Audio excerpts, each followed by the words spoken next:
NCERT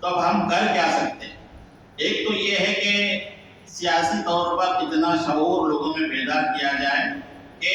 جو اخلاقی اعتبار سے، جو سماجی و تہذیبی اعتبار سے جس طرح کی ہم حکومت چاہتے ہیں وہ حکومت لانے کا کام کیا جائے، یہ ایک طویل جدوجہد ہے۔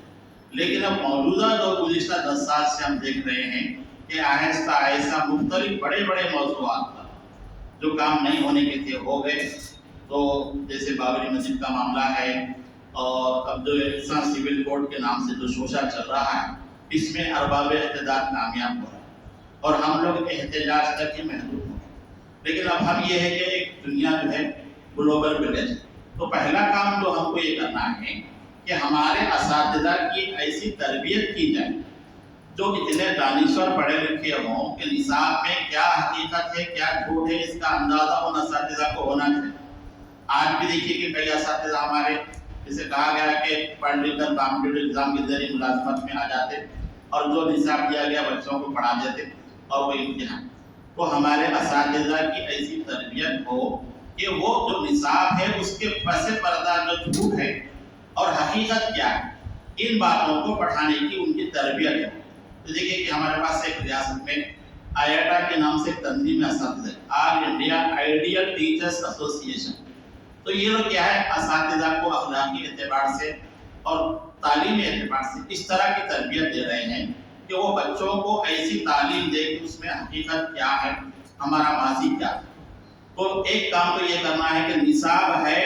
اور یہ حکومت ہے، اب ہم پر لادا گیا ہے تو اب اس کو پڑھا کر بچے کو پاس کرنا۔ لیکن ہمارے اساتذہ یہ کام کریں کہ تحریر کے پیچھے تحریر کیا ہے۔ جیسے کہ اخبار میں خبریں آتی ہیں تو ہمارا دانشور طبقہ یہ سمجھتا ہے کہ آج کل دہشت گردی کے نام سے یا تشدد کے نام سے جو کچھ واقعات ہو رہے ہیں، تو میں اکثر بچوں کو کہا کرتا ہوں کہ جب آپ خبر پڑھے اخبار کی تو وہ یہ سوچ کر پڑھے کہ خبر کے پیچھے بھی ایک خبر ہے جو ہم کو پتہ نہیں۔ آج جتنے بھی دہشت گردانہ واقعات ہیں ان کے پیچھے ایک بڑا منصوبہ ہوتا ہے جس کا ہم کو پتہ ہے۔ اب اخبار کی اطلاع کا عام خارج پہ اتنا اثر پڑتا، بھئی اخبار میں آیا صحیح ہے۔ تو آج کل یہ ہو رہا ہے کہ جھوٹ کو اتنا عام کرو کہ جھوٹ سچ ہو جائے، تو یہ تاریخ کو مست کرنے کی کوشش ہے۔ تو یہ بھی یہی سلسلہ ہے۔ تو ہمارے مورخین ہیں، جیسے میں بھی رومیلا تھاپر کا ذکر آیا، ان کے بارے میں ہم لوگ جانتے ہیں کہ قدیم ہندوستان کی تاریخ پر وہ اتھارٹی رکھتی ہیں۔ تو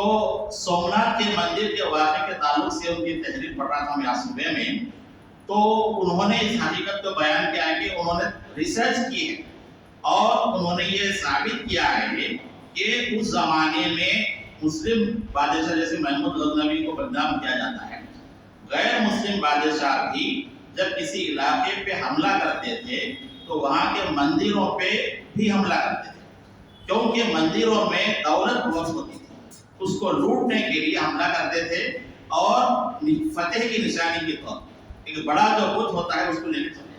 تو اس زمانے میں ایک روایت تھی، عام بات تھی، تو سومناتھ کے مندر پر محمود غزنوی کا حملہ بھی اس دور کے اعتبار سے عام بات تھی، لیکن سلسلہ وار طریقے سے ہندوستان میں مورخین نے اس واقعے کو ایک مذہبی رنگ دے کر محمود غزنوی کو ایک بہت بڑا جابر اور حملہ آور قرار دیا۔ تو اس طرح کے جو مورخین جیسے بھی کہا گیا کہ 120 NCERT میں جو لوگ تھے کہ وہ لوگوں نے جو ہے اس کا حصہ لوگ بنے۔ تو یہ ہمارے مورخین کی ذمہ داری ہے کہ اگر حکومت لازمی طور پر نصاب کا حصہ بنانے کے لیے کچھ چیزوں کو کہے، تو دیکھیے کہ آج دنیا گلوبل ولیج ہے اور آج انٹرنیٹ کا زمانہ ہے۔ اپنی بات پیش کرنے کے لیے ہماری بات کو نصاب میں لانا ہی ضروری نہیں ہے، آپ اپنی بات کو کسی ویڈیو کی شکل میں، کسی مضمون کی شکل میں انٹرنیٹ کے ذریعے پیش کر سکتے ہیں۔ آج ہندوستان کے علاوہ ساری دنیا میں، خاص طور سے مغربی ممالک میں،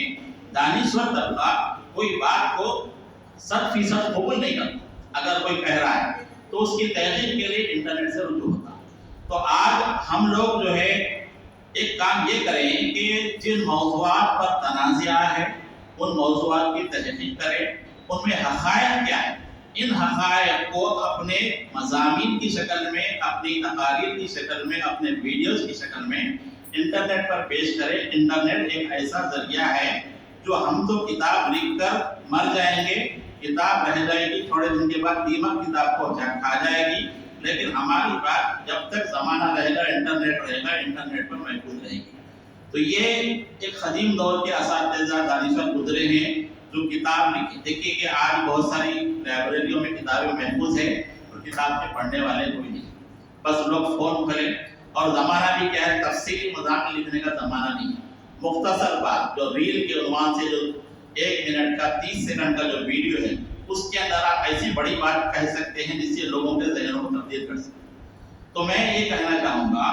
کہ نصاب میں تبدیلی حکومت کا ایک حصہ ہے، اس کی سوچ کا، اس سے ہم لوگ مفر نہیں ہے، بلکہ ہم انفرادی طور پر جو دانشور طبقہ ہے، جو مورخین ہیں، جو وہ سمجھتے ہیں کہ یہ حقائق ہیں، ان کو جو ہے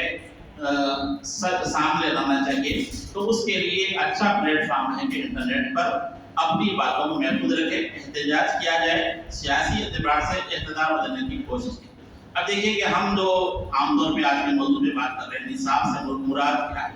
کہ اب ہمارا جو نصاب ہے کہ ایک تو ادب کا نصاب ہم لوگ تیار کرتے ہیں،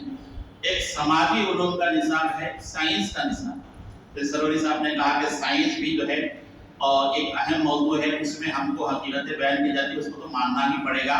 لیکن ہندوستان میں یہ بھی کوشش کی گئی کہ سائنس کو بھی مذہبی رنگ دیا گیا، اور سورج گرہن کے وقت جو ہے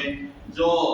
مخصوص طبقات کے مذاہب کے لوگ ہیں اس کو اپنا پرچار کرنے کے لیے استعمال کرتے ہیں۔ تو بہرحال سائنس کا نصاب ہے، اس سے ہم کو مفر نہیں، جو کچھ ہے تو ان کو ماننا پڑے گا۔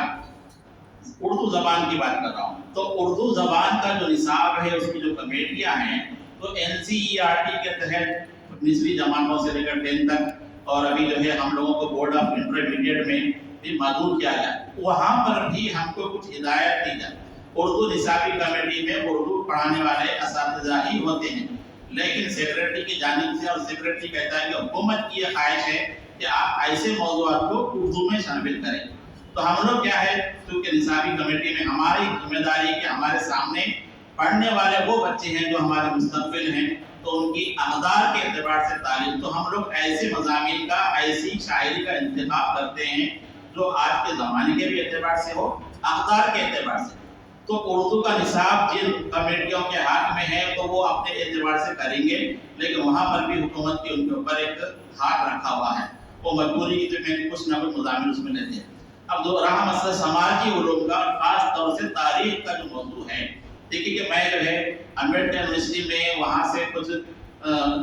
BA کی تاریخ کی کتابوں کا ترجمہ ہو رہا۔ دیکھیے کہ اب ہمارے اردو کے علاوہ سماجی علوم میں نصاب کون لکھتے ہیں؟ پہلے تیلگو میں لکھا جاتا ہے، اس کا انگریزی میں ترجمہ کیا جاتا ہے، اس کے بعد اردو میں آتا ہے۔ تو میں ترجمہ کر رہا تھا تو اورنگزیب کے تعلق سے اور دیگر مسلم حکمرانوں کے تعلق سے جو لکھنے والے کا جو لہجہ ہے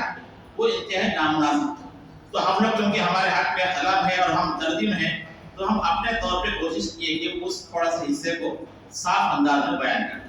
تو یہ بہرحال ایک حقیقت ہے کہ سماجی علوم میں تاریخ کے چھیڑ چھاڑ کی کوشش کی جا رہی ہے، تو اس کوشش کو ہم اپنے طور پر دانشور طبقہ اور مورخین کیا کر سکتے ہیں۔ تو بہرحال یہ نصاب کے جو مسائل ہے کہ اب جو نصاب پڑھایا جا رہا ہے اس سے بچے کی ذہن سازی ہوگی، اور بچہ اب دیکھیے کہ ہمارے جو بچے آگے آئیں گے 10-20 سال کے بعد، نہ ان کو نہ تہذیب تاریخ یاد رہے گی، نہ مسلمانوں کی کارنامے یاد، تو اس کے لیے ہم انفرادی طور پر ہمارے اخبارات ایسے مضامین شائع کریں جس میں حقیقت ہو، ہم اپنے بچوں کے سامنے ماضی کا ذکر بھی کریں۔ جیسے میرے والد تھے اور میرے والد کے ماموں تھے، تو ہم ان کے سامنے بیٹھ کے جامعہ عثمانیہ کی جو ابتدائی تاریخ ہے، یہاں کتنے شعراء ہے، ادیب ہے، ایسی بہت سی باتیں ہیں جو پرانے لوگ جو ان کے ذہنوں میں محفوظ ہے، وہ نئی نسل تک پہنچنا ضروری ہے۔ تو ہمارے جتنے بزرگ ہیں یہ لوگ بھی قلم کو استعمال کریں، ادیس رانی صاحبہ بہت اچھے مضامین لکھتے ہیں، ان کے سلیبس میں بھی مضامین ہیں۔ تو ہمارا جو تہذیبی سرمایہ ہے نئی نسل تک منتقل کرنے کے لیے ہم انفرادی طور پر کوشش کریں، صحافت کے ذریعے، میڈیا کے ذریعے، انٹرنیٹ کے ذریعے، تاکہ ایک سائملٹینیسلی ہماری اپنی بات بھی رہے، اور انٹرنیٹ پر جب ہم سرچ کریں گے تو نصاب میں کیا ہے، حقیقت کیا ہے، بچوں کو معلوم ہوگا۔ تو یہ جو نصاب سے متعلق اثرات کے جو مسائل ہیں، تو ایک مسئلہ یہی ہے کہ بڑی تہذیب جو ہے بدل جائے گی، اور ہمارے بچے جو ہے گڑھوں سے کٹ جائیں گے، اور اس کے نتائج جو ہے سامنے آئیں گے۔ تو یہ جو نصاب میں تبدیلی اور اس کے مسائل ہے، اس میں ہم اپنے طور پر سیاسی حکومت کو بدلنے کے لیے اور انفرادی طور پر مضامین لکھ کر انٹرنیٹ پر پیش کرنے کے لیے اور اپنے اساتذہ کی ایسی تربیت کرنے کے لیے کہ وہ حقائق کو جو ہے درست طور پر بیان کریں، یہ ہم کوشش کرنا چاہیے۔ بہرحال حالات ہے، حالات ہمارے سامنے ہیں اور انجمن ترقی نے جو اقدام اٹھایا ہے اس کے آج موضوعات بیان کیے گئے ہیں، اس کو بھی جو ہے میڈیا کے ذریعے پیش کیا جائے تو ہماری طرف سے ایک شعوری کوشش ہوگی۔ آج کی گفتگو کے لیے مجھے موقع دیا گیا ہے، میں سب کا شکریہ ادا کرتا ہوں۔